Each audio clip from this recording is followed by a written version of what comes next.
Assalamualaikum warahmatullahi wabarakatuh. Perkenalkanlah saya Dr. Murianti MA dari Prodi Sosiologi Fakultas Ilmu Sosial dan Humaniora UIN Sunan Kalijaga.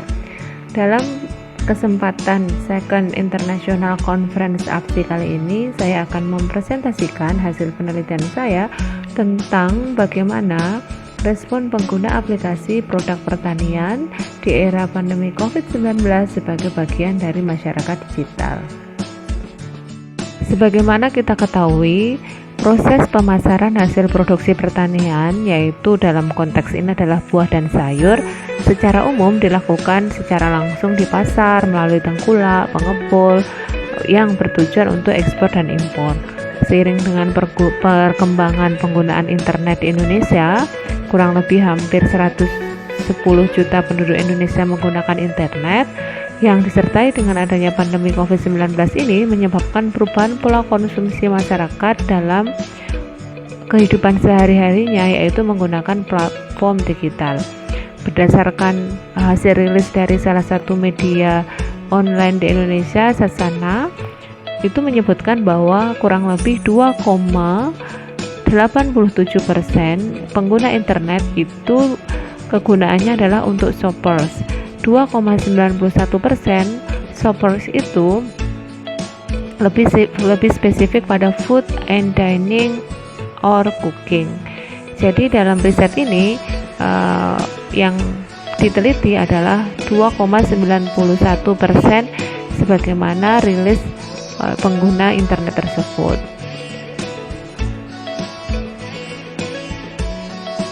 Pemasaran buah dan sayur pun berubah dengan menggunakan aplikasi, sebagaimana tumbuhnya tren belanja online yang selama ini banyak dilakukan oleh masyarakat. Aplikasi yang banyak digunakan untuk belanja online buah dan sayur itu sebenarnya banyak ragamnya, tapi ada 4 aplikasi yang banyak digunakan, yaitu Sayur Box, Happy Fresh, Tani Hub, dan Brambang. Keempat aplikasi ini banyak digunakan dan memiliki banyak ulasan dan hampir tersebar di beberapa wilayah di Indonesia. Tulisan ini merupakan hasil penelitian yang hendak mengetahui bagaimana kegunaan 4 aplikasi dan respon positif dan negatif dari pengguna aplikasi. Literatur review yang digunakan yang pertama adalah masyarakat digital. Munculnya masyarakat digital tidak bisa dipisahkan dari perkembangan atau dinamika teknologi informasi. Menurut Kastel tahun 1996, paradigma masyarakat informasi itu bisa dikategorikan menjadi 5. Yang pertama adalah teknologi yang bereaksi berdasarkan informasi. Informasi adalah bagian dari aktivitas manusia, sedangkan teknologinya bersifat pasif. Semua sistem yang menggunakan teknologi informasi dinamakan sebagai logika jaringan yang mempengaruhi kinerja kelembagaan. Teknologi sangat fleksibel yang menjadikannya bisa beradaptasi dan berubah secara konstan. Teknologi juga sangat spesifik yang diasosiasikan dengan informasi berpadu dengan sistem yang terintegrasi. Ada logika masyarakat digital yang sangat dikenal pada situasi saat ini, di mana masyarakat digital itu merupakan ruang aliran, space of flow. Jadi antara satu orang dengan orang yang lain itu dihubungkan oleh aliran yang berupa titik-titik yang saling terhubung. Dengan adanya titik-titik yang terhubung itu di seluruh muka bumi ini menyebabkan banyak jaringan yang terhubung antara satu orang dengan orang lain. Kemudian salah satu ciri yang lain adalah waktu yang tidak memiliki batasan, timeless time. Jadi tidak ada batasan waktu kapan mereka terhubung. Akan terhubung setiap saat, setiap waktu di tempat yang berbeda karena memang interaksinya adalah berupa ruang aliran.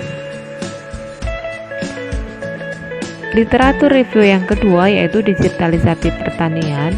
Saya menggunakan kurang lebih 10 kajian terdahulu tentang permasalahan yang ingin diteliti, yaitu digitalisasi pertanian, yaitu penelitian Iba Dwi Satyo Handiko dan Astri Sulistiawati yang dilakukan pada tahun 2021, Ahmad Asad Sonif, Yulia Nuraini, dan Sofyan Arif Setiabudi yang dilakukan tahun 2019, Blasius Erik Sibarani yang dilakukan 2021, Fajar Simatupang dan Herlina Tarigan yang dilakukan 2021, Iza Mahdina Apriliani, Ahmad Rizal, Asep Agus Handaka Suryanya yang dilakukan juga tahun 2021.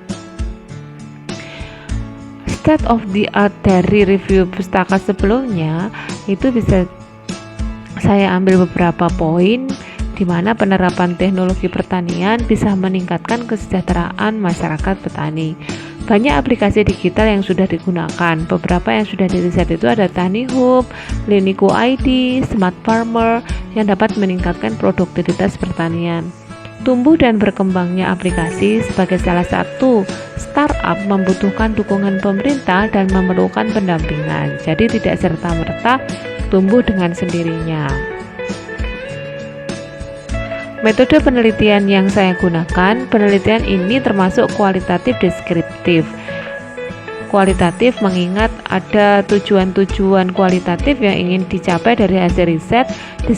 Deskriptif merupakan penelitian dasar yang bertujuan untuk mengetahui pola-pola yang terbentuk dengan adanya aplikasi digital di dalam konteks pemasaran produk pertanian. Metode penggalian data saya lakukan dengan partisipasi aktif menggunakan dokumen sekunder. Kemudian analisis data saya gunakan analisis konten. Hasil penelitian terhadap 4 aplikasi tersebut menunjukkan Tani Hub merupakan perusahaan teknologi pertanian yang didirikan pada tahun 2016 yang bertujuan untuk menyejahterakan petani dengan menjalankan e-commerce berbasis aplikasi dan web. Aplikasi ini berupaya memberikan hasil pertanian yang baik untuk mempermudah petani dalam menjual barang-barang hasil panen langsung kepada konsumen. Aplikasi ini merupakan infrastruktur rantai pasok yang membantu distribusi dan pasokan semua hasil pertanian langsung kepada pelaku usaha.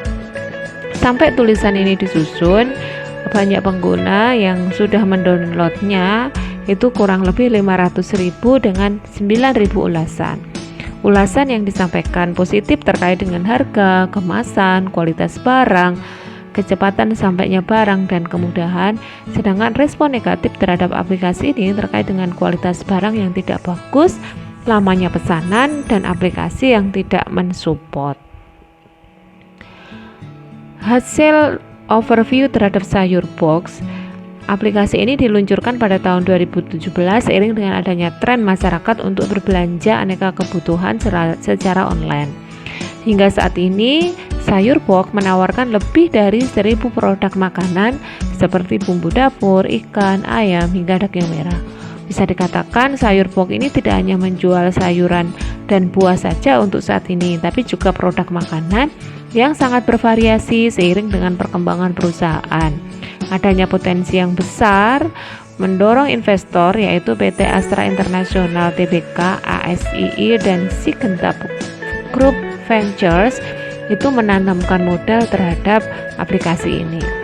Aplikasi ini sudah didownload sebanyak 1 juta pelanggan yang memberikan 12.000 ulasan. Respon positif yang diberikan terkait dengan kualitas produk yang bagus, harga yang terjangkau, waktu pengiriman yang cepat, dan bisnis startup yang dijalankan dengan serius dari pelayanan dan kualitas produknya. Respon negatif sebenarnya tidak banyak, terutama terkait dengan kualitas pelayanan aplikasi yang perlu ditingkatkan. Hasil overview Happy Fresh. Happy Fresh Group merupakan perusahaan grosir online yang didirikan di Kuala Lumpur tahun 2015. Aplikasi ini sudah beroperasi dengan menjangkau 3 negara di Asia Tenggara, yaitu Indonesia, Malaysia, dan Thailand. Perusahaan ini mampu mengumpulkan pendanaan dari beberapa investor. Pada saat ini, aplikasi ini sudah diunduh sebanyak 1 juta dengan 20.000 ulasan. Respon positif terkait dengan kemudahan aplikasi untuk digunakan, kualitas produk yang lebih segar dan lengkap, harga yang terjangkau, dan banyak diskon yang diberikan. Sedangkan respon negatif terkait dengan maintenance aplikasi yang sangat-sangat perlu untuk ditingkatkan.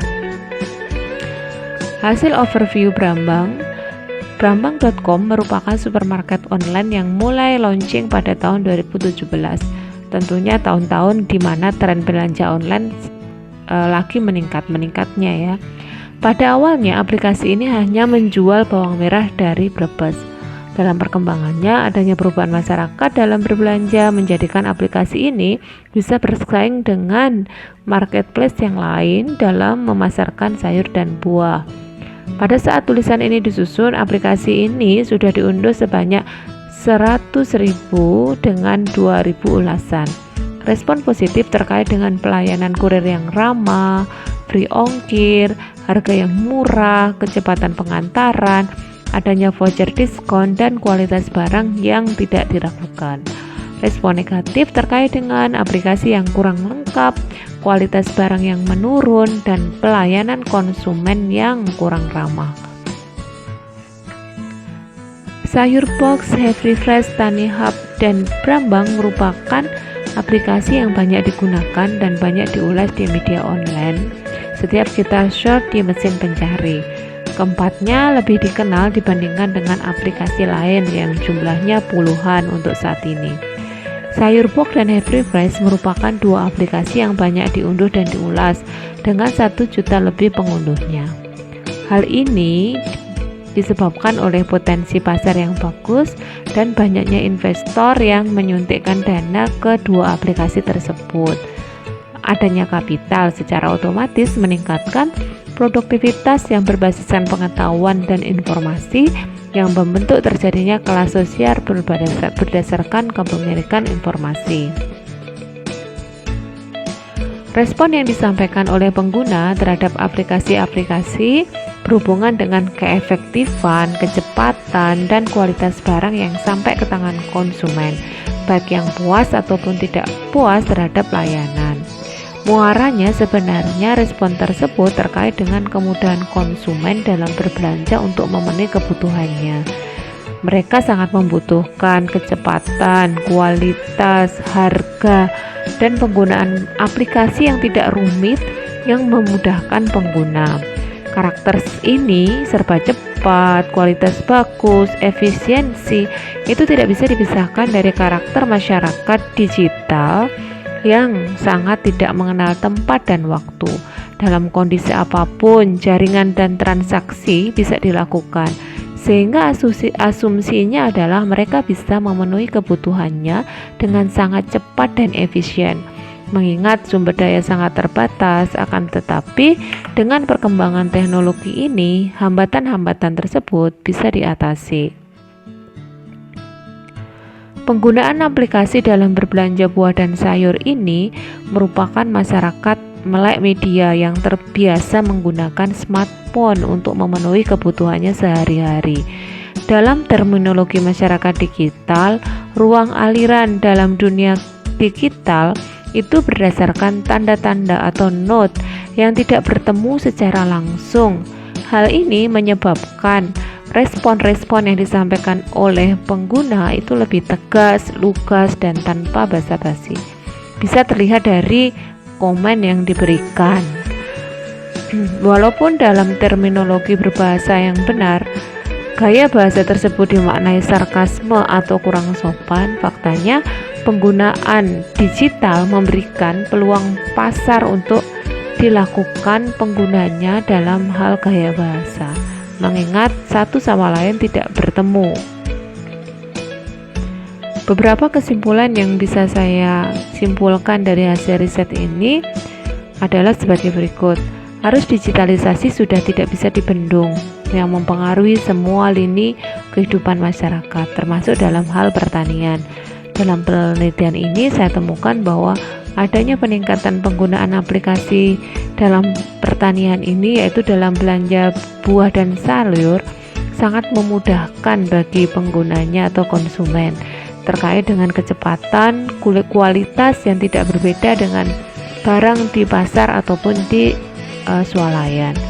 Dilihat dari aplikasi yang digunakan yang semakin lengkap, mudah, dan penggunaannya juga semakin canggih, masyarakat akan semakin banyak menggunakan aplikasi ini, yang dimana pilihannya tentunya bisa dilihat dari pendanaan yang besar atau kecil dari aplikasi tersebut. Sebagaimana masyarakat digital yang terhubung oleh not-not atau tanda, kecenderungannya bahasanya itu lebih tegas dan terkesan kurang sopan. Hasil penelitian ini sangat deskriptif dan hanya memetakan kondisi dasar masyarakat digital yang menggunakan aplikasi belanja buah dan sayur. Penelitian ini perlu ditindaklanjuti lebih dalam kepada konsumen dengan mengontaknya untuk klarifikasi data dan lebih jauh lagi kepada petani untuk mengecek atau mentriangulasi data apakah mereka menerima manfaat dengan kehadiran aplikasi ini yang sangat memudahkan pemasaran hasil produk pertanian. Oke, saya kira demikian presentasi dari saya. Semoga hasil penelitian saya bermanfaat untuk mengetahui bahwa masyarakat digital itu sudah bergerak sedemikian cepat, termasuk dalam belanja segala hal untuk memenuhi kebutuhannya. Karena kecepatan, kemudian kemudahan yang menjadi orientasi dari masyarakat digital ini. Demikian, semoga hasil penelitian ini bermanfaat. Kurang lebihnya minta maaf. Wassalamualaikum warahmatullahi wabarakatuh.